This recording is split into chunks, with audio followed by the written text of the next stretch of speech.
Father's Day used to mean something. When my daughter was little, she'd make me cards with crayons and glitter. To the best dad in the world, I'd keep them all in a shoebox marked with her name. Every year, rain or shine, she'd run into my arms and say something that made me feel like I hadn't failed at this whole fatherhood thing. This year was different. The house was too quiet that morning. My wife, Marlene, barely looked up from her coffee. She hadn't said Happy Father's Day. She hadn't said much at all for weeks. Now that I think about it, something had changed. Not just in her, but in the air. Like a weight I couldn't see had settled on everything. I was halfway through frying eggs when the doorbell rang. It was early, around 7:15 a.m. I wasn't expecting anyone. When I opened the door, there was no one on the porch, just a box. No card, no bow, just a brown package taped shut with my name written across it in Sharpie. David. Nothing else. I bent to pick it up and turned it over in my hands. No return address. Light but not empty. I brought it inside, set it on the table, and went to call Lily, my daughter. Straight to voicemail. Marlene walked in just as I was hanging up. She looked at the box, then at me. "What's that?" she asked, drying her hands with a dish rag. "I don't know," I said. It was on the porch. She stared at it for a second longer than necessary, then shook her head. "Don't open it," she muttered. "Can't you see?" I furrowed my brow. "See what?" She hesitated, then walked past me, coffee in hand, and sat at the kitchen island without answering. I stood there for a full minute, just looking at the box. I'd always believed gifts said something about the giver, even when they were small, especially then. But this one wasn't saying anything. It was hiding something. I set it aside and finished breakfast alone. Marlene never touched her eggs. By noon, Lily still hadn't returned my call. I texted. Nothing. I thought maybe she was planning something. A surprise visit, maybe. A dinner. She used to love grilling out on Father's Day when she was in high school. Those memories live in a different time now, maybe only in my mind. Around 3 o'clock, I went out to mow the lawn. The box was still sitting on the table when I came back, untouched. Marlene was gone. No note, no call. The day stretched on in silence, the kind that wraps around your chest and squeezes. That night, I sat down in the den, turned off the TV, and just stared at the thing. I should have opened it, I thought. Or maybe I shouldn't. But now it wasn't just a package. It was a message, and I had no idea what it would say. By morning, the box had somehow grown heavier, not in weight, in presence. It sat on the kitchen table like it belonged there, like it had always been there, daring me to open it. Marlene avoided it like it was radioactive. She poured her coffee, stared at the wall, and left for her morning walk without a word. I sat alone with it, finally unable to ignore the itch in the back of my mind. With a small knife, I slit through the packing tape, careful not to tear anything. The flaps opened with a dry crackle. Inside was a single item, a framed photo. I froze. It was a picture of me, or rather, a picture of me and Lily. From when she was about 5, we were on the beach, both wearing sunglasses and grinning like fools. I remembered that day. We'd built the ugliest sand castle in Florida and called it a fortress. She'd said I was the king. I'd said she was my treasure. But now, this wasn't the original frame I kept in my study. This one was cracked across the glass, with a sticky note pressed underneath. I pulled it out, written in Lily's handwriting. It read, "For everything you were, and everything you stopped being." I stared at it, the words blurring for a moment as something tightened in my chest. I didn't understand. Was this a message of love? Bitterness? Both? Why now? Why on Father's Day? I turned the frame over and found another note, taped to the back. This one was typed. "We'll be sorting the rest of your things soon. You won't need to worry about the house. I hope you can find peace with the choices you made." Sorting my things? The house? I stood up so fast the chair scraped loudly across the floor. Was this a warning? A threat? Or worse, was it already happening behind my back? I rushed to the drawer where we kept the home documents, the mortgage papers, the insurance policies, all neatly filed. They were there. But something was missing. The quitclaim deed, the one we'd had notarized years ago when refinancing the house. Gone. I checked again. Nothing. My heart pounded as I glanced toward the hallway, toward Marlene's empty slippers by the door.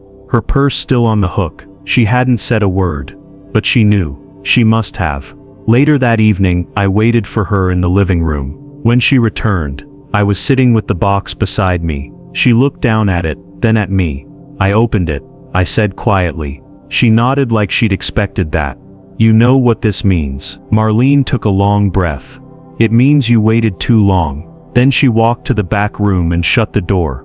I didn't sleep that night. I kept hearing Lily's voice in my head. Not the grown-up version, but the 5-year-old who used to beg me for one more story before bed. That little girl would never have written something like that note. So when did she disappear? I rose early the next morning, poured myself a black coffee, and took out the fireproof lockbox from the closet. Inside were all the documents I'd safeguarded for decades. Tax returns, bank statements, retirement plans, and yes, the original house title. Or at least, what was supposed to be there. Gone. Again. Someone had opened this. The backup folder on my laptop, also missing a file. The PDF scan of our deed was nowhere to be found. I knew the signs. Someone had accessed my accounts or passwords. Probably someone close. I tried not to panic, but something cold slid into my chest and stayed there. I opened my bank portal, scanned the transaction logs. Everything looked intact until I saw a recent wire: $15,000 transferred from our joint emergency fund to an escrow company. My name wasn't on the authorization, only Marlene's. I stared at it for a long time. The woman I had shared a bed with for over 30 years had signed money out of our account without even mentioning it. And it wasn't just any account. It was the fund we set aside for rainy days, for emergencies, for the unthinkable. I picked up my phone, hands shaking. I called our attorney, an old friend named Hank Mulligan. We hadn't spoken in years, but I still had his number saved. "Hank," I said the moment he answered, "I think something's happening with the house." He sighed. "You're not the first one to call me like this, David." We met 2 hours later at a small coffee shop on Elm Street. I handed him the notes, the photo, the transaction records. His brow furrowed deeper with each item. He looked up finally. "Did you or Marlene ever sign a durable power of attorney?" I tried to recall. There was something she brought me to sign a couple years ago, said it was for medical decisions in case one of us got sick. Hank closed his eyes for a beat. "Did you read it?" "No." He leaned forward. "David, there's a good chance you signed over more than you realized. If she has a general durable POA, she can make financial decisions, including on your behalf." My throat tightened. "You think Lily's using it? She wouldn't need to. Marlene could be doing it for her, under the impression that it's for the good of the family. Or worse, she's fully on board." I stared into my coffee. She looked me in the eye. "Hank told me I waited too long." Hank's voice dropped. "Then it's already started." I spent the next few days pretending everything was fine. I woke up at my usual time, mowed the lawn, took out the trash, read the paper, even laughed at Marlene's passive remarks, as if I hadn't just watched 30 years of trust unravel in slow motion. But behind every smile, I was watching, documenting, noticing, and quietly planning. That morning after meeting Hank, I started digging into every account I had, and every account I thought I had. One by one I discovered minor changes, not drastic, but subtle. A contact number changed here, a backup email there. My name removed as secondary from a certificate of deposit I opened in 1999. She'd been laying the groundwork for a while, and I'd been asleep at the wheel. The worst part wasn't the money. It was the feeling that I was being handled, like a piece of property. Something they were gently shuffling into a corner until it was convenient to discard. But I wasn't dead yet. That afternoon I went to the county records office, asked for the most recent deed activity on our property. The clerk, a young man in his 20s, typed a few things, then looked at me funny. "This shows a pending transfer," he said. "Filed 2 days ago." "Pending transfer?" I asked. He nodded. "From joint ownership to single owner, under Marlene Harrison." "And I'm not the other name?" "No, sir." I swallowed hard. "What's the status?" I asked. "It's in legal review. If no challenge is filed, it'll process automatically in 3 business days." I thanked him and walked out into the blinding sunlight, stunned. 3 days. That's all I had left before the house I built, maintained and protected, would legally belong to a woman who clearly saw me as disposable. I didn't go home right away. Instead, I drove out to a quiet overlook near the reservoir, parked my truck, and sat for nearly an hour without speaking. I stared at the water, trying to calm my thoughts. I thought about Lily. Not the adult who sent me that cold message, but the kid who once made me promise never to sell her childhood home. She said she wanted to raise her kids there one day. I guess promises only stick when there's something in it for them. By the time I returned home, I had a plan. Step 1. Secure power of my own. I called Hank again. I want to file a legal objection to the deed transfer. We'll need to move fast, he said. And you'll need evidence that you were unaware, or that the transfer was coerced.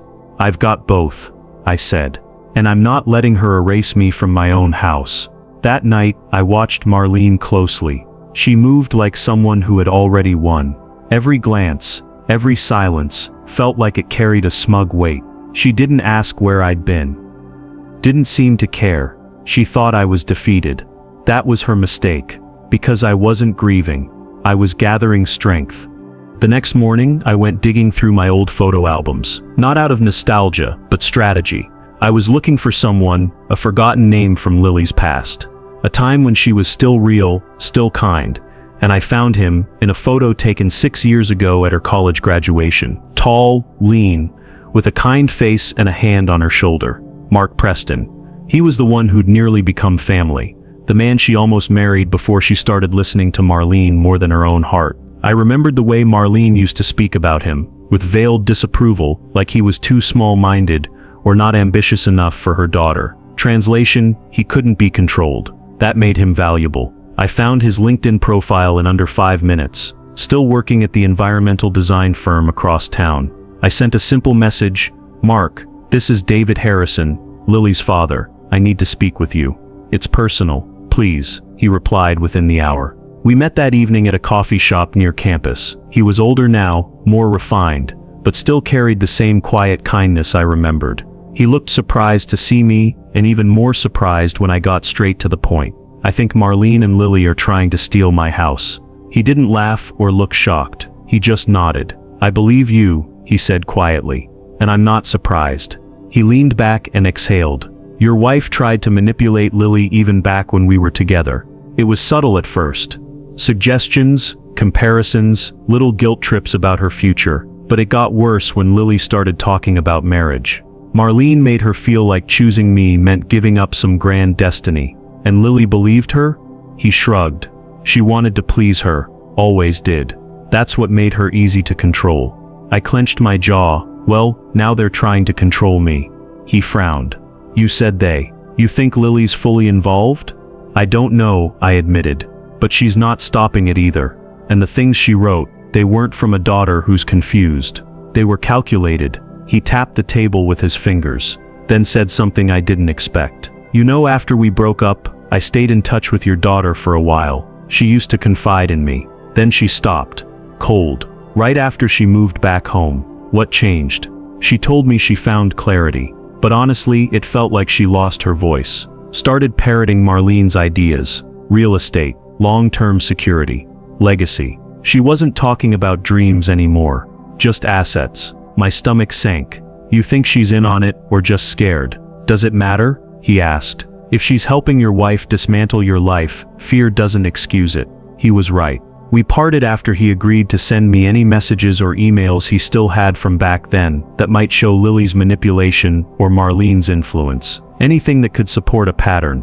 Back home, I checked the mailbox. Inside was another envelope. No name, no return address. Just one sentence typed on a sheet of paper. "You were never in control. You just thought you were." No signature, no clue who sent it, but I didn't need one. I already knew. By sunrise the next day, I had made my decision. No more hesitation, no more disbelief. I was going to fight this, not with anger or confrontation, but with clarity and law. The same way they were trying to erase me. Hank and I met again at his office, this time with a full binder of documents, transaction records, printouts, Marlene's forged authorizations, and now, a few printed emails from Mark. Messages showing how Marlene had been whispering in Lily's ear for years, steering her future, her voice, her trust. "We've got enough," Hank said, flipping through the pages. "It's not a slam dunk, but it's more than most people bring. The key is speed." "Then we move now," I said. "What's step 1? We file a formal objection to the pending deed transfer, citing undue influence and lack of informed consent. I'll need an affidavit from you stating you were unaware of the filing and did not authorize it. Done. Step 2, he continued. We file a restraining request on any additional changes to your estate without your direct written consent. And step 3, Hank looked me in the eye. You update your will. I paused. He leaned forward. David, right now if something happened to you, Lily and Marlene still stand to inherit most of what you've worked for, whether or not they get the house. The thought made my skin crawl. No, I said. That ends today. We began rewriting everything. The will, the trust, the health proxy. Every document was combed over with a fine-tooth comb. By the time we were done, I was exhausted, but for the first time in weeks I felt like I had reclaimed some part of myself. I named Hank's firm as executor of the estate, with instructions to deliver sealed letters to both Lily and Marlene upon my death, and one to Elsie, my granddaughter, if she came of age before I passed. The clause was simple.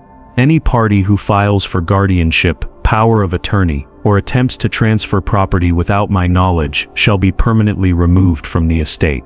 No second chances, no loopholes. That night, back at the house, Marlene sat at the dining table texting. She didn't even glance up when I walked in.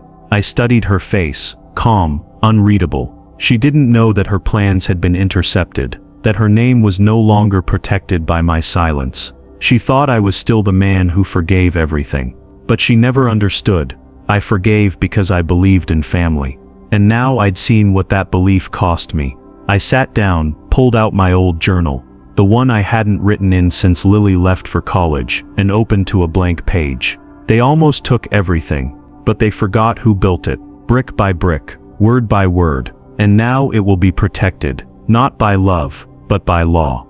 It was Saturday morning when I heard the knock. Not the doorbell, a knock, soft, hesitant, almost ashamed. I opened the front door to find Lily standing there clutching a paper bag and wearing the kind of nervous smile she used to have when she broke something as a kid. Hi, Dad. It was the first time I'd seen her in person in over 4 months. Her voice cracked slightly. She looked thinner, tired around the eyes. Not the woman who had left cold notes or schemed in silence, but not quite my daughter either. I was in the neighborhood, she said. Thought I'd bring you some muffins. I stepped aside. She entered like a stranger, slow, cautious, like she didn't know where she was allowed to stand. I made us coffee while she placed the muffins on the table. For a long time we said nothing. Then finally I asked, "So, what brings you here really?" She flinched. "Can't a daughter visit her father on a weekend?" "Sure," I said, sitting across from her. "If that daughter hasn't filed paperwork to take everything he owns." Her face flushed. "You read it then," she muttered. "I read all of it," I said. "Every line you didn't write yourself." She looked down. "I didn't know it would go this far," she whispered. "Mom said you were struggling. She said we needed to step in before someone else did." "Did I look like I needed saving, Lily?" She didn't answer. "You let your mother convince you that I was a burden, that I didn't know what I was doing. And instead of talking to me, you went behind my back." Her lip trembled, but I didn't soften. "You left a message inside a frame. You used a day meant for gratitude to send me a warning. That wasn't meant to hurt you." It did. The room fell silent. Then she said something I didn't expect. "Mom didn't just do it for me," she whispered. "She did it for herself. She's planning to sell the house. Said it's too much space. Said she already spoke to an agent." I stared at her, the truth sinking in. So that's why she was rushing the transfer, so she could cash out before I realized what was happening. Lily nodded slowly. "I didn't agree to that. I thought it was just about protecting the home, keeping it in the family." "Lily," I said firmly, "when someone lies to you about their intent and you believe them, that's not protection. That's manipulation."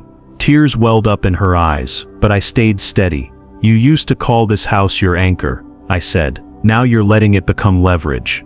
"I didn't mean to." "But you did," I cut in. "And now it's done." She wiped her eyes, looked around the house like it was the first time she'd seen it in years. "What are you going to do?" I stood up, walked to the fireplace mantel, and picked up the newly notarized trust documents. "I already did it," I said. "Your mother's name is off the deed. The sale's blocked. And I've rewritten the will." Her mouth parted slightly. "You're cutting us off."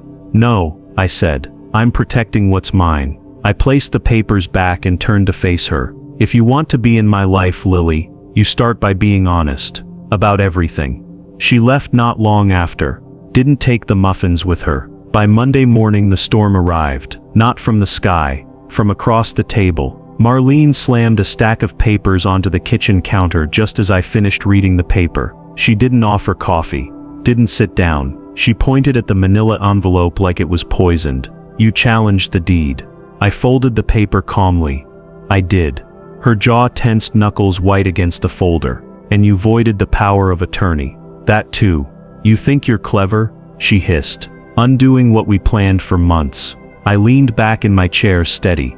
No, Marlene. I think I finally woke up. She laughed bitterly. You're going to ruin Lily's future just to spite me? Is that what this is? I asked. You stealing from me is for Lily's future. She's your daughter. She was, I said coldly, before she turned into someone who drops boxes on porches like threats. Her face twisted, not with surprise, but with something colder. You never understood legacy, she snapped. Always clinging to this old house, this small life. You think a pension and some rusty tools make you a man? No, I said quietly. But integrity does, and you traded yours for a sales pitch. That hit. For a second I saw something flicker behind her eyes. Regret maybe, or just the realization that I'd stopped playing dumb. She picked up the envelope, ready to throw it at me, but stopped herself. Instead she said, You know you'll die alone, right? I stood up. No, Marlene. I'll die knowing I didn't let someone I once trusted destroy everything I built. We stood like that for a moment, 2 decades of marriage reduced to a war of wills. There was no shouting, no slamming doors, just the cold awareness that the partnership had ended long before I filed a single objection. She left the house by noon, didn't say where she was going, didn't come back that night. The next morning, I found one of the guest room drawers emptied, the picture frame on her nightstand, the one with our wedding photo, gone. In its place a post-it note. You'll regret this. Maybe not today, but someday. I smiled bitterly. What she didn't realize was that someday had already come, and I regretted nothing. That evening Hank called. Got the email you forwarded, he said. The threat in the box. The real estate inquiry from the agent Marlene contacted. I think we've got a pattern of coercion. What happens now? We file a restraining order on the sale, finalize the amended trust and notify Lily. If she challenges it, she'll lose any remaining right to contest your will later. And Marlene? She'll try to scare you, maybe charm you, but she no longer has legal ground. I looked out the window at the setting sun casting long shadows across the porch. She never had the moral ground either, I said. For the first time in weeks, the house was quiet in a way that didn't feel threatening. Marlene hadn't returned. Lily hadn't called. No envelopes had arrived. No knocks on the door that made my stomach turn. Just silence. Peaceful, earned silence. And that's when I knew it was time to finish this. I drove out to Hank's office that afternoon with one final request. I want to establish a trust, I said, not for Lily, and not for Marlene. For my granddaughter, Elsie. Hank raised his eyebrows. She's still a minor, isn't she? She's 11. But she's the only one who's ever looked at me and seen me. Not a title, not a bank account. He nodded. We can create a delayed disbursement trust. Assets protected until she turns 25, with a trustee to manage anything she needs for school, health, or stability. I want her to have the house too, I added. Not now, but later, once she's old enough to understand what it means to own something with history. Hank leaned back. That's poetic, David. And smart. We spent the next few hours drafting every detail. I left nothing to interpretation. No vague promises, no shoulds or maybes. It would be mine until I passed, and then hers. Not Marlene's, not Lily's.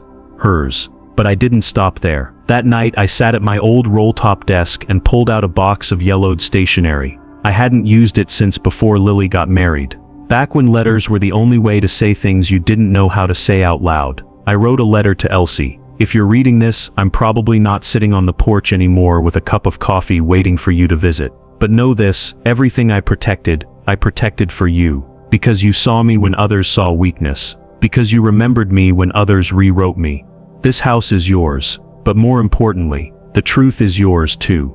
I wrote 3 more letters that night, one for Lily, one for Marlene, and one for myself. I sealed them in separate envelopes, each labeled in the same handwriting Elsie would one day recognize as her grandpa's. The next morning I handed them off to Hank's office, to be delivered at the appropriate time. I spent the afternoon walking through the house, the creaky floorboard by the hallway closet, the back step that slants just enough to trip you if you're not careful. Every detail whispered a memory. I knew one day this house would belong to someone who cherished it not because it was worth something, but because it meant something. The next weekend Elsie came to visit. She ran through the front door and wrapped her arms around me without a word. No pretense, no tension, just love. "Hi, Grandpa." I smiled, breathing in the moment like oxygen. We played checkers on the porch, watched the clouds, laughed about old stories she'd only half remembered. And as the sun set, she looked up and asked, "Are you okay now?" I thought about everything. The betrayal, the silence, the fight, the freedom. "I am now," I said. It was almost dusk when Lily returned. No warning, no text, no subtle gift box or carefully typed letter, just the sound of tires on gravel and the slow creak of the screen door opening behind me. I was on the back porch, sanding the old railing I'd meant to fix for years. The kind of job I used to do with Lily at my side, handing me tools and humming under her breath. But the girl who walked toward me wasn't humming. She looked older than her age, like the weight of choices had finally settled into her bones. "Hi, Dad," she said. I nodded but didn't speak. "I heard about the new trust," she added. "About the will." I paused my work and looked her in the eye. "And, I'm not here to fight you."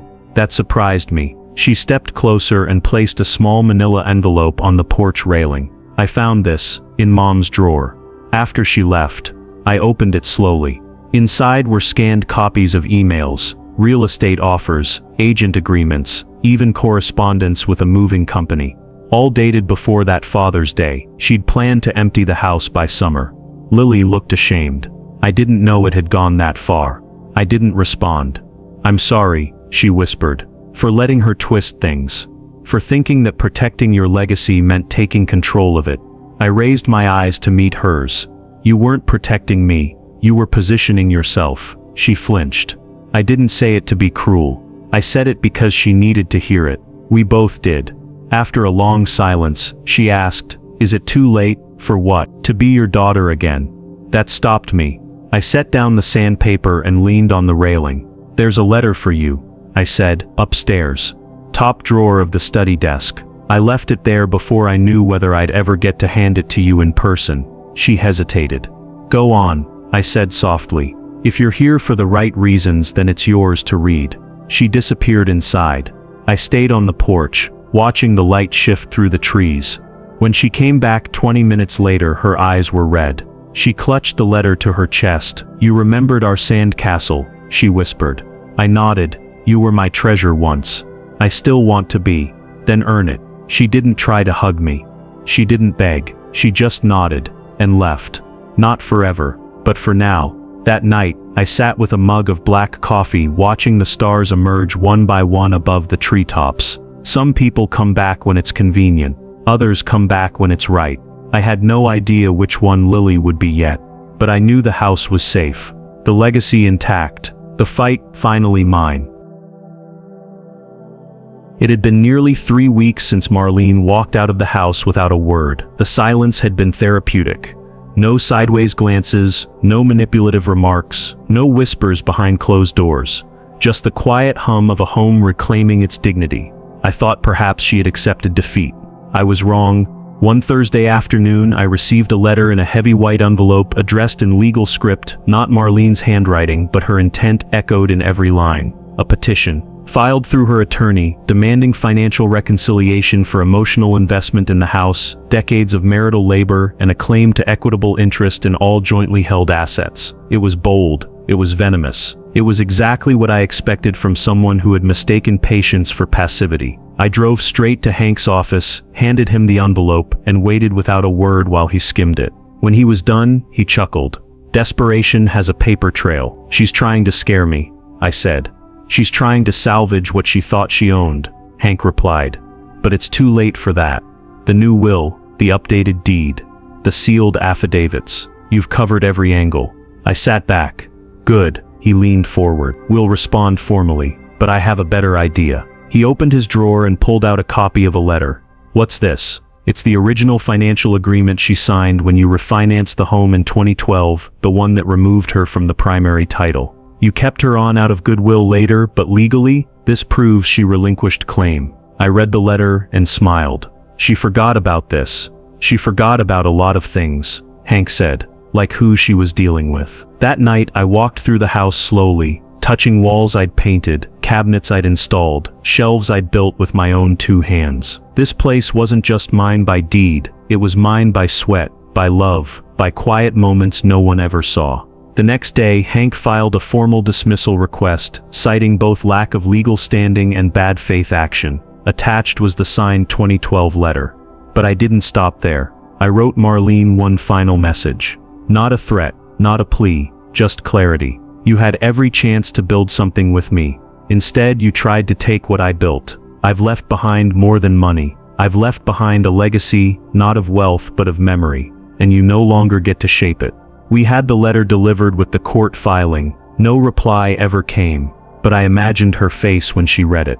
Not out of spite, out of certainty. Because for the first time since this storm began, I wasn't just reacting. I was reclaiming. The first day of summer arrived with a breeze and the scent of jasmine drifting through the open windows. It had been months since Marlene's last attempt, the legal stunt that ended with her quietly disappearing from every corner of my life, including the courtroom. No apologies, no closure, just silence. And honestly, it was a relief. The house was quiet again, not empty, but peaceful. I'd repaired the squeaky front step, refinished the porch swing, even planted new flowers in the old wooden boxes under the front windows. This place, it was breathing again. And so was I. Elsie came to visit that afternoon. She bounded through the door with a smile and a bag of lemon cookies she'd baked herself. She was taller now, more confident. Not a child anymore, but not yet a woman either. We sat on the porch together, watching the wind stir the trees, sunlight streaking across the yard. Is it really mine someday? She asked, suddenly. Her voice softer than usual. I looked at her. Yes, it's already written. It's yours when the time comes. She smiled, but then looked uncertain. Mom's still mad, you know. I nodded. Let her be. Some people mistake correction for cruelty, but one day she'll understand the difference. Elsie leaned her head on my shoulder. I don't want to forget you. You won't, I said gently. This house won't let you. That night I walked room to room, not as a man bracing for loss, but as someone finally at peace. Everything that needed to be said had been written. Every signature that needed to be made had been inked. Every betrayal that tried to twist my story had been silenced, not with rage, but with reason. I pulled out my old journal and flipped to the final page. They tried to erase me from my own legacy, but they forgot who wrote the first chapter. I didn't raise a house, I raised memories, and now they live where they belong, in the hands of someone who still believes in family. I set the journal down and stepped out onto the porch. The swing creaked softly beneath me. The stars were starting to show, and somewhere inside, a future had been saved. Not with force but with quiet, unwavering resolve. The kind only a grandfather could carry. It was late afternoon when I heard the knock. Not the sharp, guilty kind. This one was slow, cautious, like someone wasn't sure they belonged. I opened the door to find Lily standing there, arms crossed over a plain cardigan, her expression unreadable. Behind her was her car, engine still running, a sign she wasn't planning to stay long, or wasn't sure if she'd be allowed to.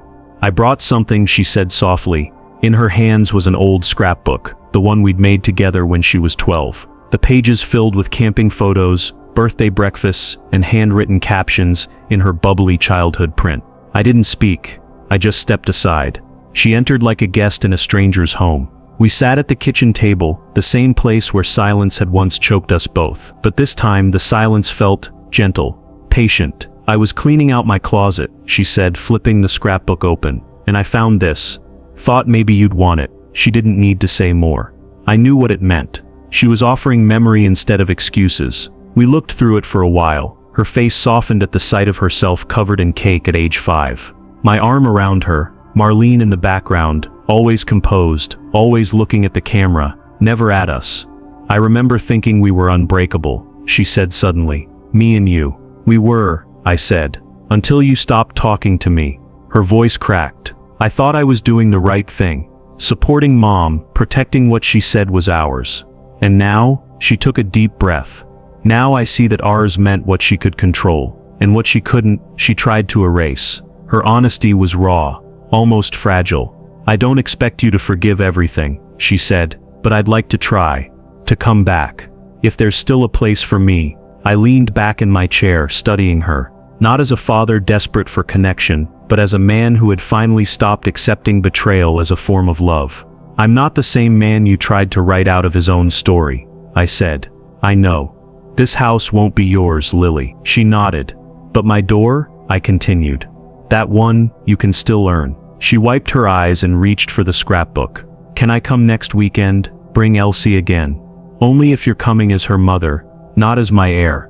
She gave a half laugh, half sob. Deal. When she left, the car idled for a minute longer than it needed to. Then it pulled away slow, like she didn't want to leave too quickly and break the moment. I stayed seated long after the engine faded from the street. A storm doesn't always destroy. Sometimes it clears what needed to be seen all along. Years passed in quiet ripples, not waves. Elsie grew taller, wiser. Her voice matured, but she still called me Grandpa, with that same soft affection, like it was a title carved in stone. Lily kept her promise. She didn't ask for more than what I offered. She visited on weekends, helped trim the hedges, sometimes just sat in silence beside me while Elsie played in the yard. And Marlene, she vanished. I heard she'd moved to a condo near the coast. Still bitter, still telling people her ex-husband robbed her blind. But the truth had already written itself into the deeds and documents she never expected to be used against her. One summer afternoon, on the eve of Elsie's 25th birthday, I called her to the porch. She arrived in her usual fashion, hair tied back, a notebook under one arm, her face sun-kissed from the garden she kept in the backyard. You wanted to see me? She asked, plopping onto the swing beside me. I handed her a small wooden box. She opened it and found a single brass key inside. To the front door? She asked. To all of it, I said. The house, the land, the history. Her breath caught. Grandpa. I rewrote everything after what happened. I said, every signature, every clause. And now it's yours. No strings, no conditions. Just this. Protect it better than I was protected. Tears gathered in her eyes. I will. We sat in silence for a while, the creak of the swing underscoring the cicadas in the trees. The porch smelled like cut grass and fresh coffee. The world moved slower out here, just the way I liked it. I used to be afraid, I said finally. Afraid that I'd be forgotten, that they'd bury me under their version of the truth. She looked at me firmly. I'll never let that happen. I smiled. Then I've done my job. She squeezed my hand. No more a little girl, but a woman with fire in her heart and my story in her hands. As the sun dipped low behind the trees, painting gold across the house's weathered wood, I felt no bitterness, only peace. They tried to take everything, rewrite everything, but in the end, the legacy survived. And the porch, it belonged to her now. If this story moved you, don't forget to like, subscribe and share. Tell us in the comments, what would you have done in his shoes? And let us know which city you're watching from. Your support helps us bring more powerful real-feeling stories like this to life. Hit that bell icon so you never miss a silent revenge that speaks volumes.